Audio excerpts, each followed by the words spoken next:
He was told to run, but what he chose instead would rewrite the meaning of loyalty. Before anyone knew his name, before the reports, before the questions no one could answer, there was only a quiet hillside under a pale morning sky, and a dog who refused to move. The wind drifted low across the grass, carrying the faint scent of dust and distant rain, brushing through a worn military jacket folded neatly beside a small stone marker. The German shepherd sat there, still as if carved from memory itself, his amber eyes fixed on something no one else could see. Hours passed, then more. Cars came and went along the narrow road half a mile away, tires humming softly over asphalt, but he did not turn. He did not flinch. He stayed. They said he had been trained to follow commands, to obey without hesitation, to run when told. But no one ever trained him for this. Somewhere far from that quiet hill, inside a hospital room washed in sterile white light and the soft, rhythmic beeping of machines, Staff Sergeant Ethan Cole lay motionless, his chest rising in slow, measured breaths. A nurse adjusted a line, careful, practiced, her sneakers whispering against polished floors. Outside the window, the early sun stretched across the parking lot in long golden bands, touching windshields, concrete, and the edges of a world that had almost lost him. A doctor stood at the foot of the bed, arms crossed, voice low. "Another minute," he said, almost to himself, and he wouldn't be here. No one answered, because no one could explain it. Not the timing, not the distance, not how a dog could leave, return, and lead help back through terrain that even trained men struggled to navigate. And definitely not why he came back again. The room smelled faintly of antiseptic and something softer beneath it, like clean linen warmed by sunlight. Ethan's hand twitched once, barely noticeable, but real. The monitor responded with a subtle change, a small shift that meant everything. Down the hall, a pair of boots echoed, steady and deliberate, stopping just outside the door. A man leaned in, glancing at the chart, then at Ethan. "That dog," he murmured quietly, almost reverently. "He didn't just save him." He paused, searching for words that didn't quite exist. He remembered him. And somewhere beyond those walls, beyond the quiet, machines and whispered conversations, beyond the reach of reason and routine, the same dog lifted his head just slightly, ears twitching to a sound carried only by instinct. Not a command, not a call, just something deeper, something that said stay. And so he did, because sometimes what looks like stillness is actually a choice. And sometimes the ones who are told to run are the ones who decide to remain. The desert had a way of holding sound differently, like the air itself was listening, stretching every footstep, every breath, into something heavier than it should be.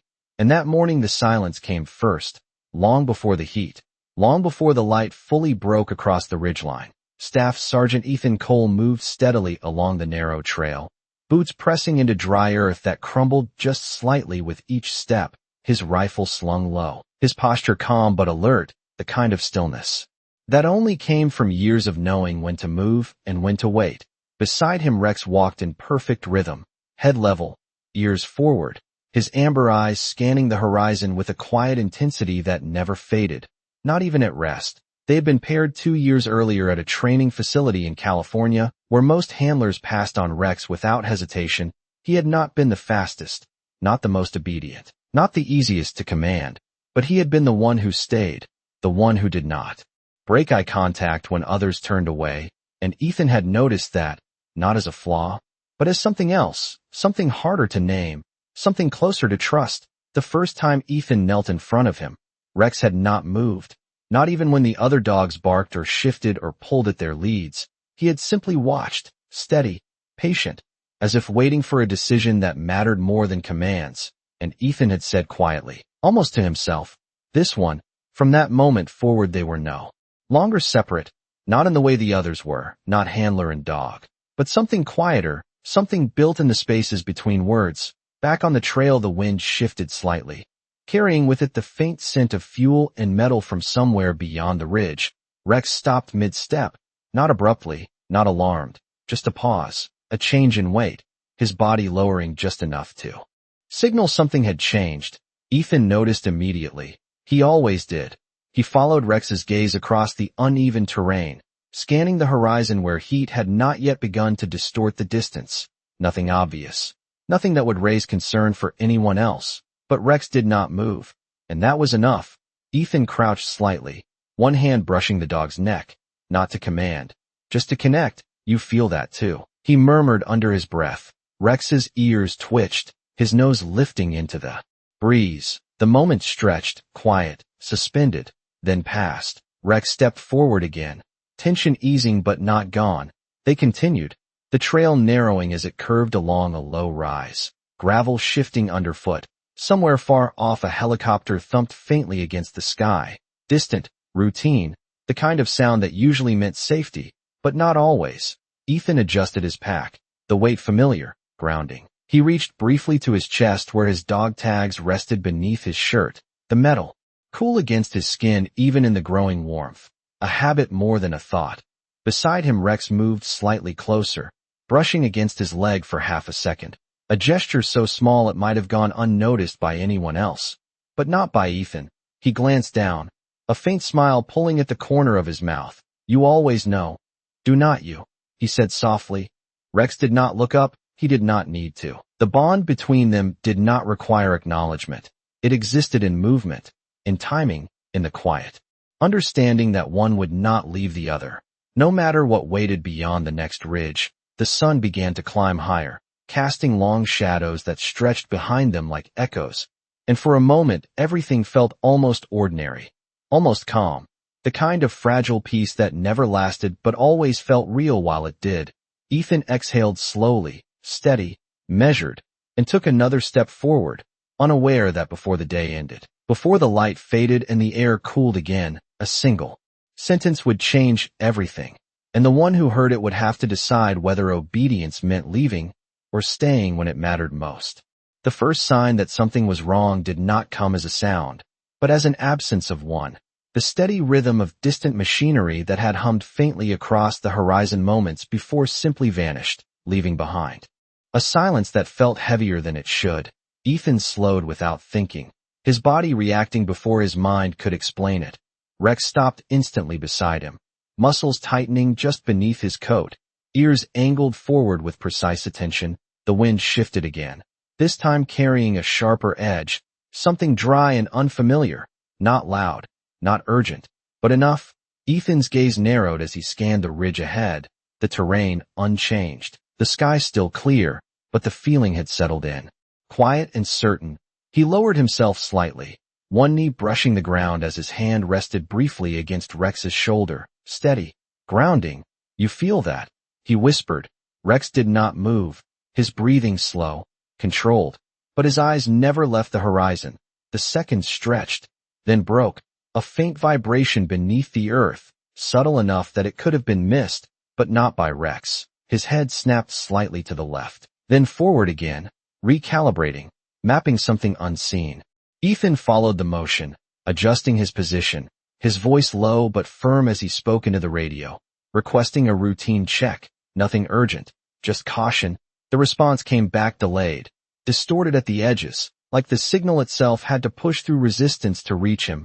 Ethan exhaled slowly, his grip tightening just slightly, not from fear, but from recognition. This was the moment when decisions mattered more than certainty, when instinct filled the gaps that information could not.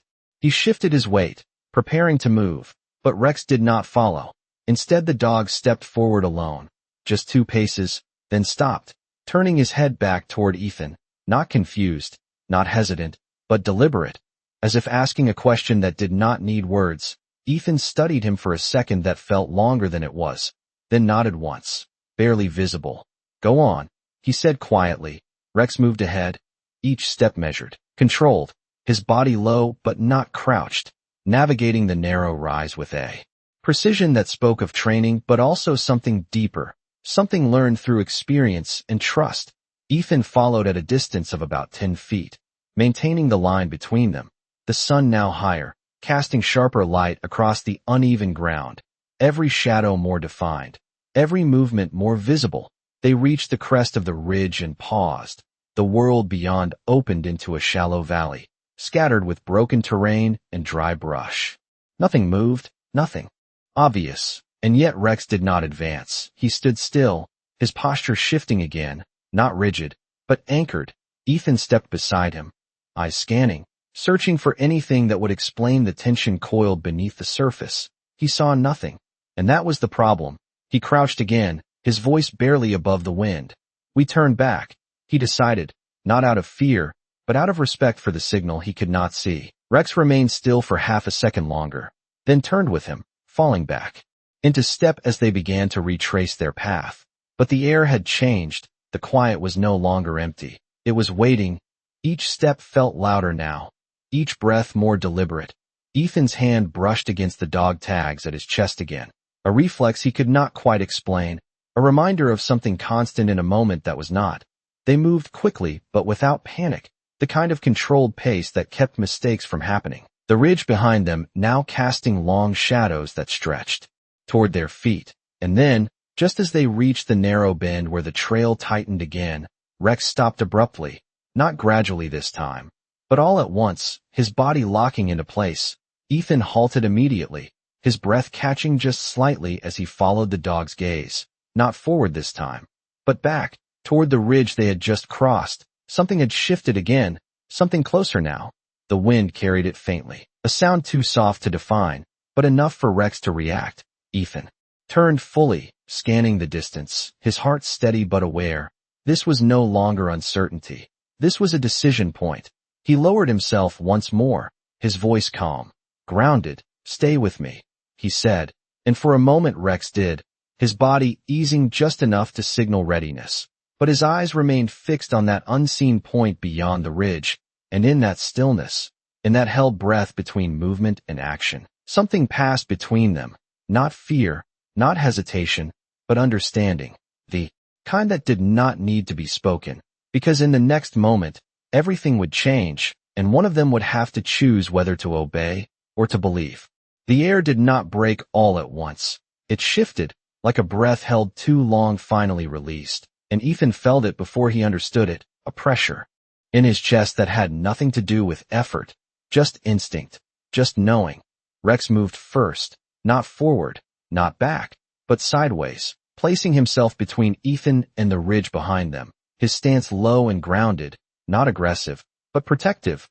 Ethan's hand hovered near his radio, fingers brushing the edge without pressing, because something in him said wait. Listen. The wind carried a faint tremor again, not loud, not sharp, just enough to ripple through the silence like a warning. Whispered too late.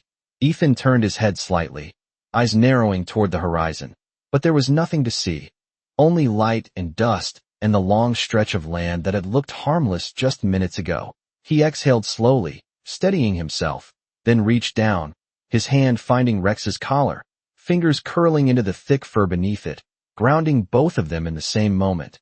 "We move," he said quietly, not rushed, not panicked, just decided. Rex did not immediately respond. His body remained fixed, his eyes locked on that unseen point beyond the ridge. Ethan tightened his grip just slightly. A signal, not a command. "Come on."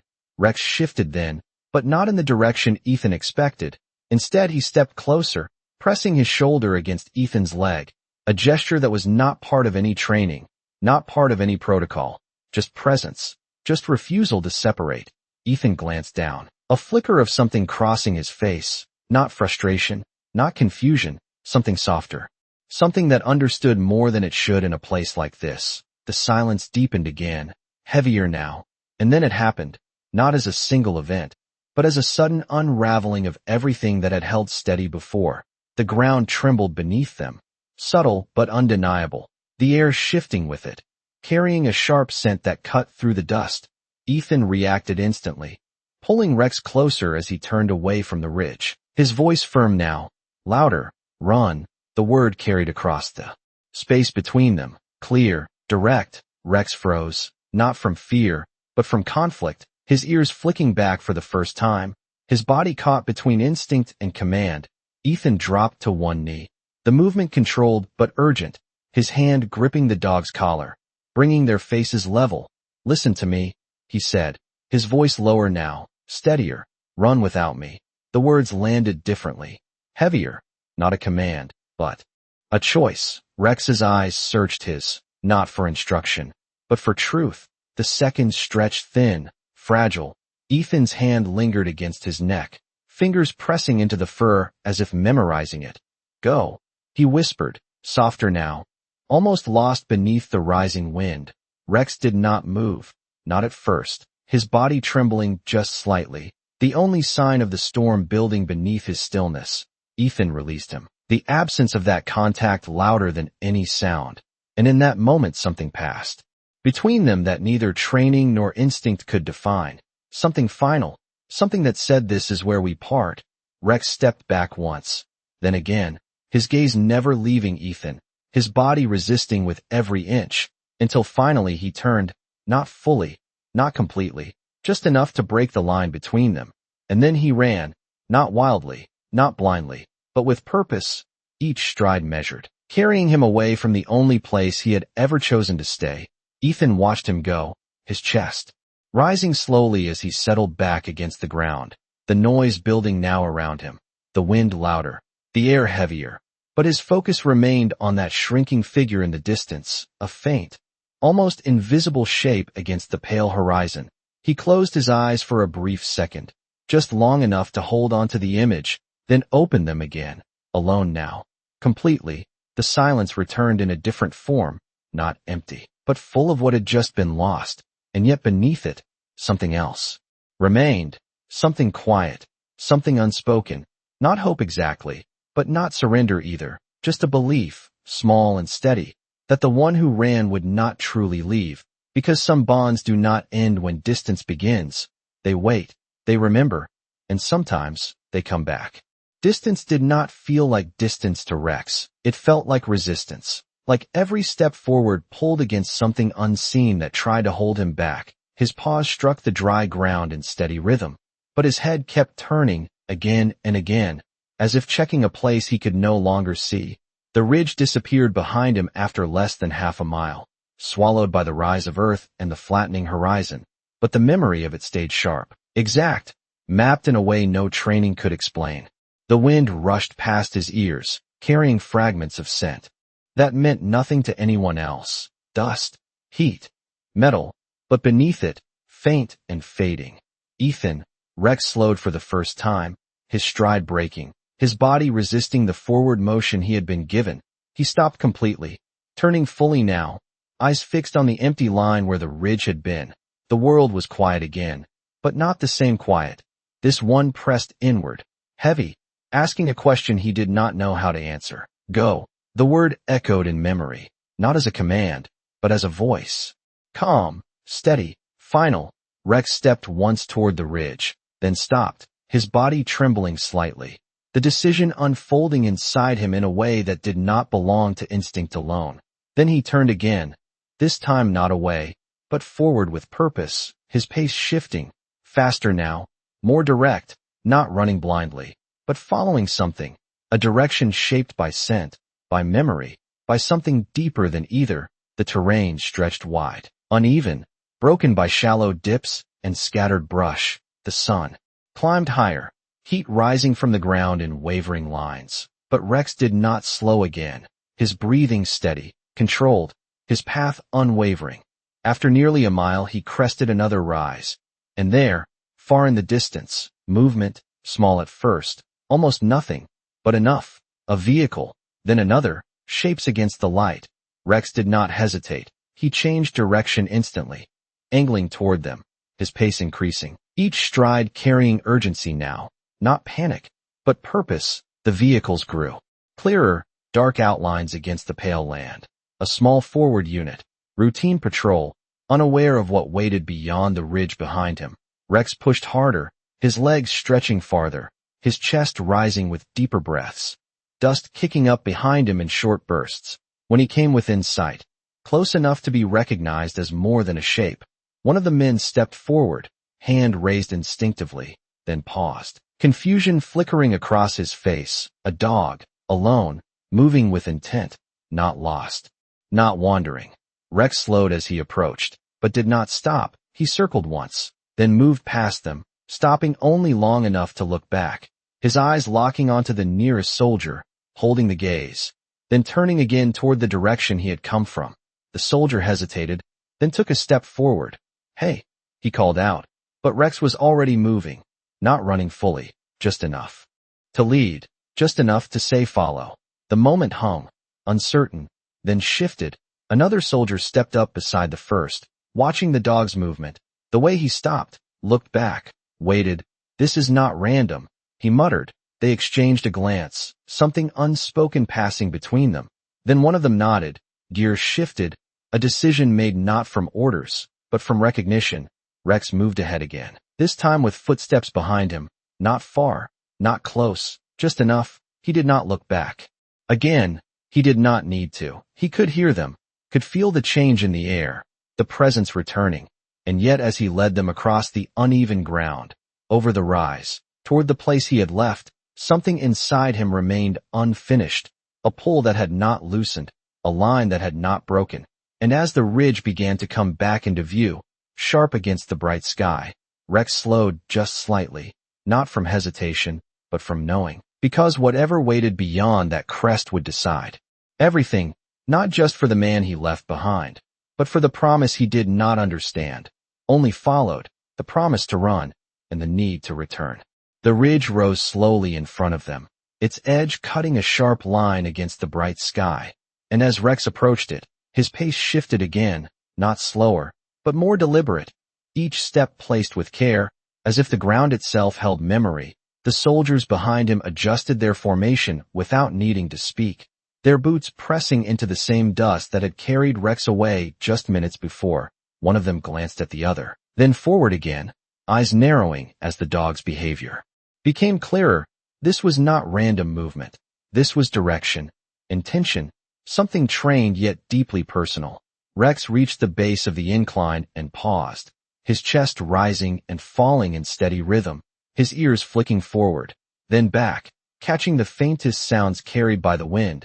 He turned his head slightly, just enough to confirm the presence behind him, then faced forward again and began to climb. The slope was not steep, but it felt longer now, stretched by anticipation, by the weight of what waited beyond it. The soldiers followed closely, their steps quieter now, more measured.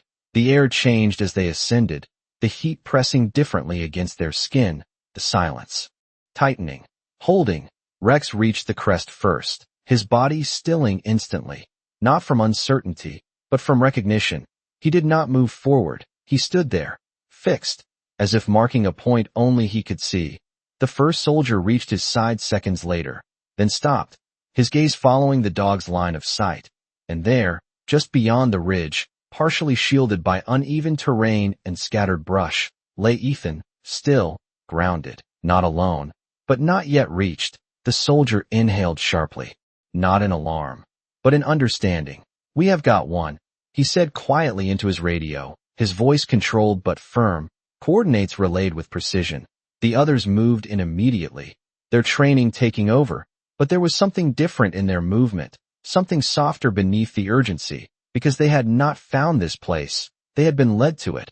Rex stepped forward then, closing the final distance with calm certainty, his body lowering slightly as he approached Ethan, his nose brushing against the familiar scent that had never fully left him, not during the run, not during the search, not even now.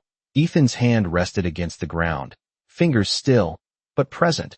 Rex pressed closer, his head lowering beside him, a quiet exhale leaving his chest, as if releasing something he had carried across every step of that distance.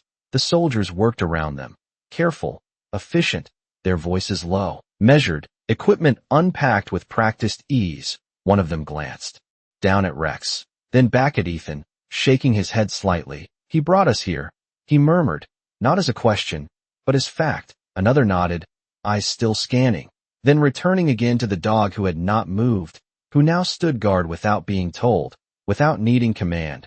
The wind shifted again, lighter now, carrying less tension, more space. And in that space, something changed. Ethan's fingers moved, just slightly, almost imperceptible, but enough. Rex reacted instantly, his ears lifting, his body tensing not in fear, but in focus. The smallest sound left Ethan's throat. Not a word. Not yet.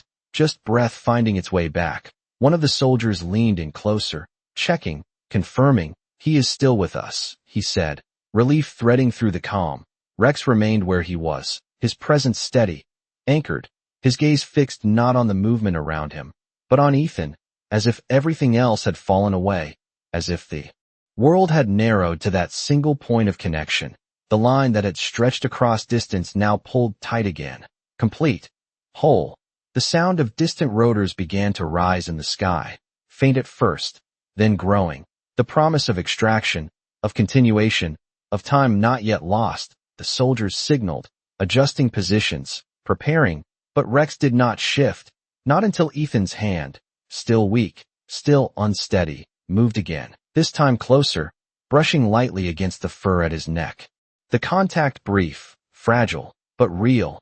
Rex leaned into it without hesitation, without restraint, and in that moment, nothing else mattered, not the distance he had run, not the command he had followed, not even the return.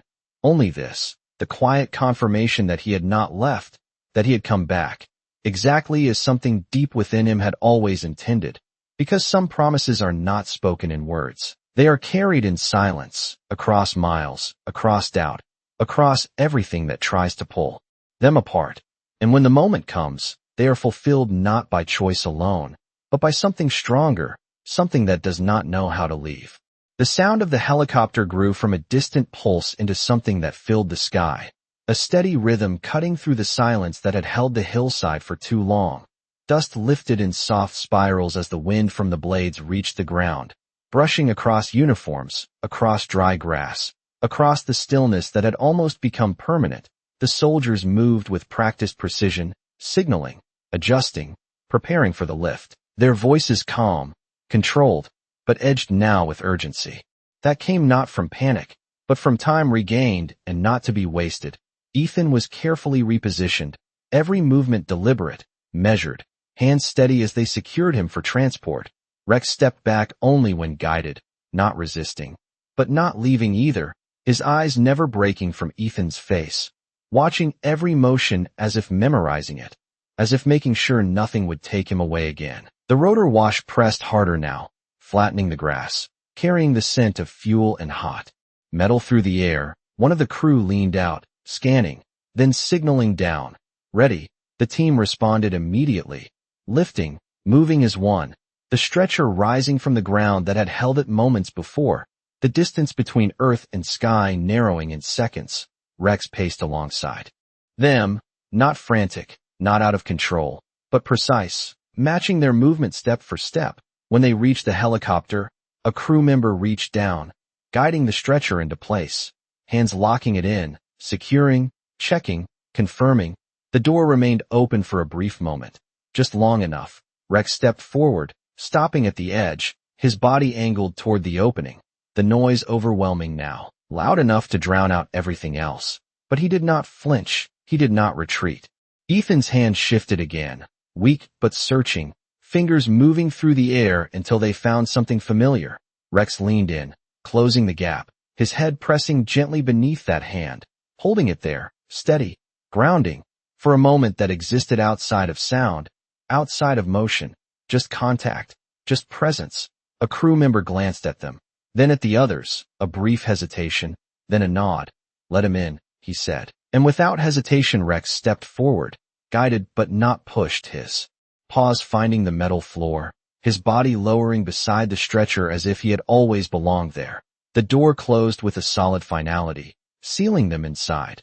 The helicopter lifted moments later, rising into the bright sky, the ground falling away beneath them, shrinking into distance. But inside, the space remained small, contained, filled with the steady hum of machinery and the quiet breathing of those who had made it through. Rex did not move from his position, his body pressed close to Ethan's side, his head resting lightly against the edge of the stretcher. Every now and then his ears twitched, adjusting to the sound. But his focus never shifted. One of the medics knelt beside Ethan, checking, adjusting, then glancing at Rex, a faint smile crossing his face despite the situation. "He stayed," he said softly, almost to himself. Rex did not respond. He did not need to, because staying was never something he questioned. It was simply what he did. Outside the window, the landscape passed beneath them, miles of earth and shadow and light blending into something distant, something already behind them, But for Rex, distance had never meant leaving. It had only ever meant finding a way back. And now, as the helicopter carried them forward into whatever came next, the space between them closed completely, not just in distance, but in something deeper, something that had been tested and proven. In the quietest, hardest way possible, Ethan's breathing steadied, the rhythm more consistent now, more certain, and though his eyes remained closed, his hand did not fall away.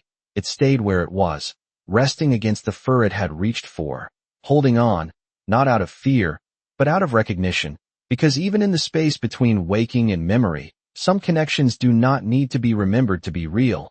They are simply there, constant, unwavering, carried through silence, through distance, through everything that tries to break them. And in that small, vibrating space above the earth, one thing became clear without anyone needing to say it. He had run, just as he was told, but he had also returned, exactly as he was meant to. The hospital did not sound like the desert. It breathed differently, softer, steadier, filled with quiet rhythms that replaced wind and distance with something closer, something contained. Machines pulsed in low, consistent tones. Footsteps moved in measured patterns across polished floors, and light, clean and constant, settled into every corner without shadow. Ethan lay still beneath it. The sharp edges of the world he had left behind now replaced by white sheets and the faint scent of antiseptic that lingered in the air. His chest rose and fell in a slow, steady pattern, no longer fighting for each breath, just holding it, keeping it. Rex remained at his side, exactly where he had been since the helicopter landed hours before. His body curled slightly at the base of the bed, but not asleep, never fully resting. His ears shifted at every subtle change, every movement in the room, every variation in sound that might matter. Nurses came and went, their voices low, respectful. Some paused briefly, glancing at the dog with quiet understanding. No one asked him to leave, no one needed to, because something about his presence felt necessary, as if removing him would take something unseen with it. Time moved differently here, not measured in miles or steps, but in moments, small changes that built slowly, one after another, until they became something more. Ethan's fingers moved again, more than before this time. A slight curl, then stillness. Rex lifted his head. Instantly, his eyes locking onto that movement. Waiting, not pushing, just present. Minutes passed. Then another shift. Ethan's hand slid slightly across the sheet, searching without knowing it. Rex rose carefully, placing his head beneath that hand once more, guiding it without force, letting the contact happen naturally. Ethan's fingers rested against the thick fur, and for a moment everything in the room seemed to pause, as if recognizing the significance of something so small. A nurse standing near the doorway watched quietly, then stepped back, giving the space back to them, because some moments were not meant to be interrupted. The light outside the window shifted slowly as afternoon turned toward evening, casting longer reflections across the glass, the world beyond continuing as it always did. But inside, something was changing, something returning. Ethan's breathing deepened, his chest rising with more strength, more certainty, and then, almost imperceptibly, his eyes opened, not fully, not all at once, just enough to let light in, enough to recognize shape, presence. Rex did not move. He did not rush forward. He simply stayed, his gaze steady, waiting. Ethan's focus struggled at first, drifting, searching for something familiar in a place that did not match his memory, and then it found it. Amber eyes, close, unwavering, exactly where they should be. His lips parted slightly, no words forming yet, just breath, just recognition. His fingers pressed faintly into the fur beneath them, confirming what his eyes had begun to understand. Rex leaned closer, not enough to overwhelm, just enough to answer, "I am here," without needing to say it. The silence between them filled with everything that had happened, everything that had almost been lost, and everything that had returned. A doctor stepped in quietly, checking monitors, noting the changes with a subtle nod. "He is coming back," he said softly, more to the room than to anyone in particular. But Rex did not look away, because he did not need confirmation. He had never needed it. He had followed something deeper, something that did not wait for proof, only for action. Ethan's eyes opened a little wider now, focusing more clearly, the confusion fading, replaced by something steadier, something grounded. His voice, when it came, was barely more than a whisper, but it carried through the quiet space all the same. You stayed. Rex's ears lifted slightly at the sound, his tail moving once, slow, controlled, not excitement, but acknowledgement. Ethan exhaled, a faint breath that carried relief more than anything else. And though he had told him to run, though he had believed it was the only way, what lay beside him now was not disobedience. It was something else entirely, something that did not follow orders, but followed truth, because running had never meant leaving, not for Rex. It had only meant finding a way back. And now, as the evening light softened and the room settled into quiet once more, the distance between them, once measured in miles and silence, no longer existed at all. Morning arrived quietly, not with urgency, not with noise, but with a soft light that filtered through the hospital window and settled gently across the room, touching the edge of the bed, the stillness of the chair, the steady rise and fall of Ethan's chest, and the unmoving form of Rex beside him, who had not left his place through the night, not once, not even when exhaustion pressed against him, because some things were more important than rest, some things were worth staying awake for. Ethan's eyes were open now, not fully alert, not yet strong, but aware, present, his gaze drifting slowly across the room before settling again where it always returned, to the dog who had never left, the silence between them no longer heavy, no longer uncertain, but calm, understood. A nurse stepped in quietly, checking the monitor, offering a small nod as she noted the steady rhythm. "You are looking better today," she said gently. Ethan did not respond right away, his voice still finding its strength, but his hand shifted slightly, brushing against Rex's fur in a motion that no longer searched, but recognized. The dog responded with the smallest movement, a slight lift of the head, a steady presence that said everything without a single sound. Days passed in that same quiet rhythm, each one adding something back, a little more strength, a little more clarity. Ethan sat up for the first time with assistance. His movements slow but determined. Rex remained close, adjusting his position without being told, always within reach, always aware. Doctors came and went, their words careful, measured, explaining recovery in terms of time, of patience, of what could and could not be predicted, but none of them tried to explain the one thing that did not fit within their charts, the way the dog never left, the way his presence seemed to anchor something deeper than the body. One afternoon, as the lights softened into early evening, Ethan sat by the window, a blanket draped over his shoulders, Rex at his side, looking out across the parking lot where cars moved in slow patterns, ordinary, distant, a world continuing without knowing what had almost been lost. Ethan's fingers brushed lightly against the metal of his dog tags, now resting outside his shirt, the familiar weight grounding him in a way that words could not. He glanced down at Rex, his expression quieter now, steadier. "You heard me," he said softly, his voice still rough, but clear enough.